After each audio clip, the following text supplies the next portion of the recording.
Good morning class. आज का हमारा लेक्चर है रूल्स फॉर सिंप्लीफिकेशन ऑफ के मैप। कल के लेक्चर में हमने के मैप की स्टडी की थी और ये बताया था कि के मैप की हेल्प से आप बूलियन अलजेब्रिक एक्सप्रेशंस को सॉल्व कर सकते हैं विदाउट यूजिंग बूलियन अलजेब्रा। लेकिन के मैप के थ्रू जब आप किसी एक्सप्रेशन को सॉल्व करते हैं तो के मैप के अपने कुछ रूल्स होते हैं। तो आज हम के मैप को सिंप्लीफाई करने के लिए जिन रूल्स की ज़रूरत होती है उनकी स्टडी करेंगे। तो यहाँ पे मैंने 7 रूल्स को नोट कर दिया है जिनका यूज़ हम के मैप सिंप्लीफिकेशन में करते हैं।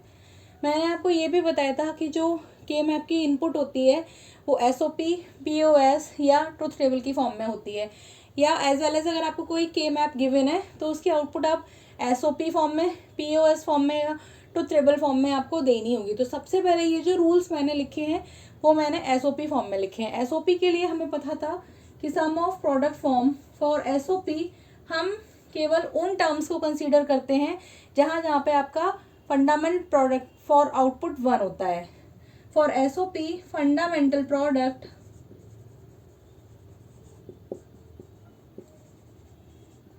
फॉर आउटपुट 1, जहाँ जहाँ पे मैंने कल के लेक्चर अगर आपने ध्यान से पढ़ा होगा तो आपको पता चल जाएगा कि जहाँ जहाँ पे आपकी आउटपुट 1 होती है उसके करस्पॉन्डिंग जो फंडामेंटल प्रोडक्ट टर्म होते हैं SOP फॉर्म में हम केवल उन्हीं को कंसीडर करते हैं। तो पहले आप ये मान लीजिए कि हम केवल SOP के लिए के मैप सिंप्लीफिकेशन रूल की स्टडी कर रहे हैं। इन्हीं रूल को आप POS फॉर्म के लिए भी अप्लाई कर सकते हैं। तो पहला रूल ये कहता है कि ग्रुप्स में नॉट कंटेन जीरो। इस तरीके का आपको के मैप दिया होगा। यहाँ मैंने 2 के मैप भी बना दिए हैं।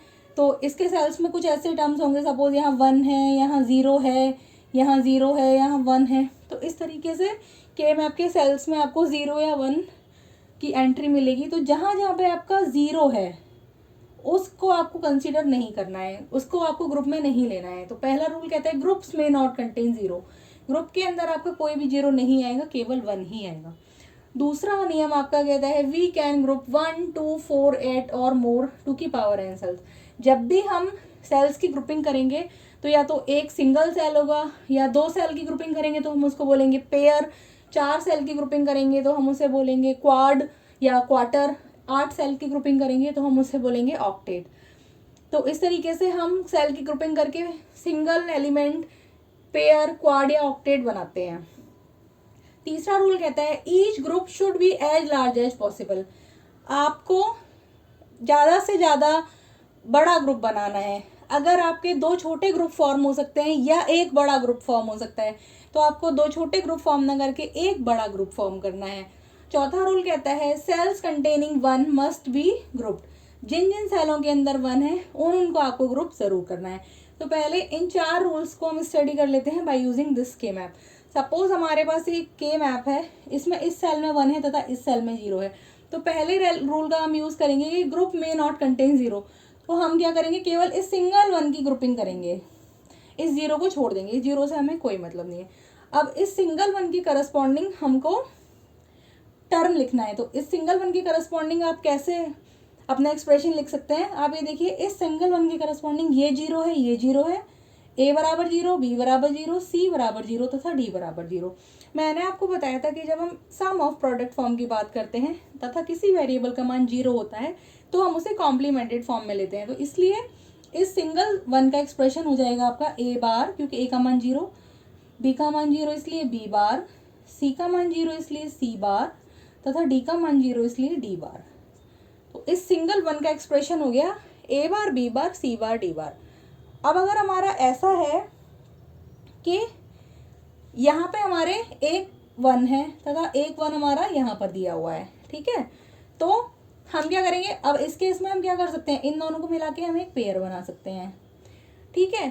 अब इस पेयर का एक्सप्रेशन कैसे लिखेंगे, इस पेयर का एक्सप्रेशन हम लिखेंगे, इसमें देखिए ए बी की वैल्यू तो कांस्टेंट है, A बराबर 1 है तथा B बराबर 0 तथा इन दोनों सेल्स के करस्पॉन्डिंग देखिए C का मान तो अनचेंज है, 0 है, लेकिन D का मान चेंज हो रहा है। एक बार D का मान 0 है तथा एक बार D का मान 1 है। तो जब आपका वेरिएबल अनचेंज होता है तो आप उस वेरिएबल को कंसीडर करते हैं, जो वेरिएबल का मान चेंज हो रहा होता है आप उसको कंसीडर नहीं करते हैं। तो इसके लिए आप एक्सप्रेशन लिखेंगे, यहाँ नीचे लिख दे रही हूँ बच्चों, A, क्योंकि A का मान 1 है, ये हो जाएगा आपका बी बार, ये 0 है, ये भी 0 है, इसलिए सी बार। डी का मान एक बार 0 है, एक बार 1 है, इसलिए आप इसके लिए कोई भी एक्सप्रेशन नहीं लिखेंगे। तो इस पेयर का एक्सप्रेशन हो गया आपका ये। अगर आपके पास अब ऐसी कंडीशन है कि इस सेल में भी 1 है तथा इस सेल में भी 1 है, तो आप क्या कर सकते हैं, आप एक ये पेयर बना सकते हैं, या ये पेयर बना सकते हैं और ये पेयर बना सकते हैं। लेकिन मैंने आपको तीसरे रूल में कहा each group should be as large as possible. तो इस केस के लिए आप क्या करेंगे, आप इस पेयर को ना बना के डायरेक्ट अब आप किसको बनाएंगे, इस क्वाड को बनाएंगे। ठीक कर दे रही हूँ यहाँ पे, you will direct make this quad. Quad means group of 4। अब इस क्वाड का एक्सप्रेशन कैसे लिखेंगे आप, इस क्वाड का एक्सप्रेशन लिखने के लिए आप लिखेंगे, देखिए ए का मान दोनों बार 1 है तथा बी का मान चेंज हो रहा है, तो ए आपका अनचेंज वेरिएबल है, इसलिए ए। इधर देखिए सी का मान दोनों बार 0 है तथा डी का मान चेंज हो रहा है, इसलिए हम डी को नेग्लेक्ट कर देंगे, ए सी बार। अब अगर आपके पास ऐसा है कि इन नीचे वाले सारे सेल्स में 1 है, तो हमने आपको बताया कि आप 1 2 4 8 की ग्रुपिंग कर सकते हैं। तो ये 8 सेल आपके डायरेक्ट 1 है, तो आप इन 8 का एक ग्रुप बनाएंगे। 8 सेल के ग्रुप को हम बोलते हैं ऑक्टेट। अब इस ऑक्टेट का एक्सप्रेशन आप कैसे लिखेंगे, इसमें देखिए ए बी तो कंटिन्यू वेरी कर रहा है, लेकिन केवल सी ऐसा है जो दोनों ही केस में 1 है, तो इसका एक्सप्रेशन होगा जस्ट सी।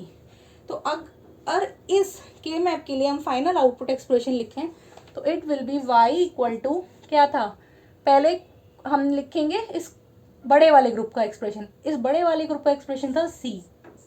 उसके बाद हम लिखेंगे इस क्वाड का एक्सप्रेशन, इस क्वाड का एक्सप्रेशन था ए सी बार प्लस पेयर, तो ये हमारा खत्म ही हो गया था, तो इसका तो कोई मतलब ही नहीं है क्योंकि ये स्क्वाड के अंदर आ गया था। ये बचा आपका सिंगल वन। इस सिंगल वन का एक्सप्रेशन है हमारा ए बार B bar C bar D बार। ठीक है, तो शुरू के 4 जो पॉइंट थे वो हमने अच्छी तरह स्टडी कर लिए हैं। चौथा पॉइंट था cells containing 1 must be grouped. आप देखिए जहां जहां 1 था, चाहे वो सिंगल था या कहीं भी था, हमने किसी भी 1 को नहीं छोड़ा है, हमने उसे किसी ना किसी ग्रुप में ले लिया है। 5वां आपका पॉइंट कहता है ग्रुप्स में ओवरलैप। जो आपके ग्रुप हैं वो आपके ओवरलैप कर सकते हैं। सपोज इस वाले के मैप में देखते हैं, यहाँ एक 1 है, यहाँ एक 1 है, तो सबसे पहले आप क्या करेंगे, इन दोनों 1s की पेयरिंग कर लेंगे। इन दोनों 1 का एक्सप्रेशन क्या आएगा, इसमें सी और डी आपके अनचेंज है तथा ए का मान अनचेंज है, तो your expression will be A bar C bar D bar. अब अगर ऐसा होता है कि ये वाले सेल्स में भी 1 है, तो हम क्या करेंगे, अब हम ऐसा तो करेंगे नहीं कि इधर एक पेयर बनाए फिर एक इधर पेयर बनाए इस वाले 1 को कंसीडर करने के लिए। हम क्या करेंगे, इस 1 को दोबारा कंसीडर करके एक क्वाड बना लेंगे। अब आप देखिए मैंने जो पॉइंट लिखा है ग्रुप्स में ओवरलैप, अब ये एक पेयर तथा ये वाला क्वाड, इसमें ये वाला जो इस वाले 1 की वजह से वो ओवरलैप कर रहा है, तो इस क्वाड का एक्सप्रेशन क्या होगा, इस क्वाड का एक्सप्रेशन होगा आपका ए बार बी बार। इसी तरह अब अगर ऐसा है कि आपके पास यहाँ भी 1 है तथा यहाँ भी 1 है, तो हमने लिखा opposite and corner grouping is allowed. Opposite grouping और कॉर्नर ग्रुपिंग का मतलब ये होता है कि अगर यहाँ पे देखिएगा ऊपर ये आपका कोई मैप है, यहाँ पे कोई एलिमेंट है, तो अगर आप इसे ऐसे फोल्ड करेंगे कि यहाँ इस वाले छोर को आप इधर ले आए तो ये चारों 1 पास पास आ जाएंगे, ये वाला 1 इधर, ये इधर, ये इधर, ये इधर, तो क्या बन जाएगा, अब ये चारों मिलके क्वाड बना लेंगे। तो इसको तो बोलते हैं कॉर्नर ग्रुपिंग। और अपोजिट ग्रुपिंग कहते हैं कि अगर आपके यहाँ 4 1 1 1 है, यहाँ भी 4 1 1 1 है, तो अगर आप इसको ऐसे फोल्ड करें, इसको यहाँ पे तथा इस वाले छोर को यहाँ पे फोल्ड करें, तो ये चारों 1 पास पास आ जाएंगे। तो अब क्या करेंगे, ये क्या बना सकते हैं, ये एक ऑक्टेट बना लेंगे। तो इसे बोलते हैं हम अपोजिट ग्रुपिंग तथा कॉर्नर ग्रुपिंग। तो अब अगर आपके यहाँ पे भी 1 है, यहाँ पे भी 1 है, यहाँ पे भी 1 है, यहाँ पे भी 1 है, तो आप मैप को फोल्ड करके, इसको हम बोलते हैं इस प्रोसेस को rolling of the map. Rolling of map करके आप क्या कर सकते हैं, ये एक क्वाड यहाँ पे बना सकते हैं। अब इस क्वाड का एक्सप्रेशन कैसे लेंगे वो मैं जस्ट अभी आपको इरेज करके बताती हूँ कि अगर आप ऐसा कोई क्वाड बनाएंगे तो उसका एक्सप्रेशन कैसे लिखेंगे। यहाँ पे मैं इस वाले को इरेज कर दे रही हूँ, आई होप आपको समझ में आ गया होगा। यहीं पे लिखती हूँ मैं अभी।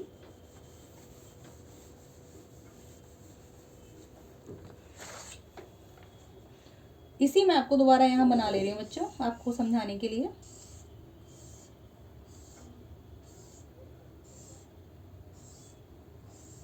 यहाँ 1 है, यहाँ 1 है, यहाँ 1 है, यहाँ 1 है। This is A B, this is C D.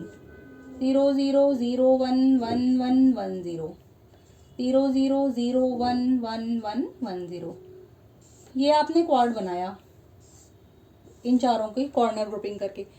इस क्वाड में इनको देखिए, एक तो ये वाले ए बी यूज हो रहे हैं, ये वाले ए बी यूज हो रहे हैं, ये वाला सी डी यूज हो रहा है, ये वाला सी डी यूज हो रहा है। तो इन दोनों ए बी में आप देखिए बी का मान चेंज नहीं हो रहा है, तो आपका एक एक्सप्रेशन तो आएगा बी बार। तथा इन दोनों सी डीज में आप देखिए सी का मान बदल रहा है तथा डी का मान नहीं बदल रहा है, तो डी का मान नहीं बदल रहा है, डी इक्वल टू 0 है दोनों केस में, तो this expression will be B bar D bar. एक एग्जाम्पल आपको अपोजिट ग्रुपिंग का भी बता दे रही हूँ। मान लिया अभी क्वाड नहीं है, क्लीन कर देती हूँ इसको। Suppose this is just 1 1 1 and 1। यहाँ भी 1 है, यहाँ भी 1 है, यहाँ भी 1 है, यहाँ भी 1 है। अब आप क्या करेंगे, इसकी तरह मैप की रोलिंग करके अपोजिट मैपिंग करके आप एक ये ऑक्टेट बना सकते हैं। इस ऑक्टेट में आप देखिए कि ये सी डी सारे यूज हो रहे हैं, लेकिन सी डी के सभी मान परिवर्तित हो रहे हैं, इसलिए आप सी डी को ग्रुप में नहीं लेंगे। ये वाला ए बी का कॉलम यूज हो रहा है तथा ये वाला ए बी का कॉलम यूज हो रहा है। इस ए बी के कॉलम में ए बराबर 0 यहाँ पर है तथा ए बराबर 1 यहाँ पर है, यानी कि ए चेंज हो रहा है, लेकिन दोनों ही केस में बी बराबर 0 तथा बी बराबर 0। तो इस वाले ऑक्टेट का एक्सप्रेशन आएगा आपका बी बार। तो इस तरीके से हमने देख लिया कि ग्रुप्स में overlap and opposite and corner grouping is allowed. तो हमने कॉर्नर ग्रुपिंग तथा अपोजिट ग्रुपिंग का भी एग्जाम्पल देख लिया। लास्ट पॉइंट कहता है there should be as few group as possible. As few as group as possible का मतलब है, जैसे मैंने आपको पिछले एग्जाम्पल में बताया था कि सपोज आपका अगर एक यहाँ 1 है तथा यहाँ 1 है, ठीक है, तथा एक यहाँ पे 1 है, एक यहाँ पे 1 है, तो आप क्या करिएगा, दो पेयर बनाने की जगह you will just make a quad, ठीक है। या मैंने मैप की रोलिंग करके आपको दिखाई, मैंने दो क्वाड नहीं बनाए, मैंने मैप रोल करके एक ऑक्टेट बनाया। तो इस तरीके से मुझे उम्मीद है कि आपको ये सारे रूल्स इजीली समझ में आ गए होंगे। इसके साथ ही के मैप से रिलेटेड जब हम एग्जाम्पल का वीडियो बनाएंगे तब आप उसको ध्यान से देखिएगा, तो आपको के मैप्स को सिंप्लीफाई करने के लिए जो रूल्स अभी मैंने आपको बताए हैं उन सब का यूज़ करके जब आप उन एग्जाम्पल को सॉल्व करते हुए देखेंगे मुझे, तो आपको ये सारी चीज़ें और अच्छी तरह समझ में आ जाएंगी। तो आज के लिए थैंक यू क्लास।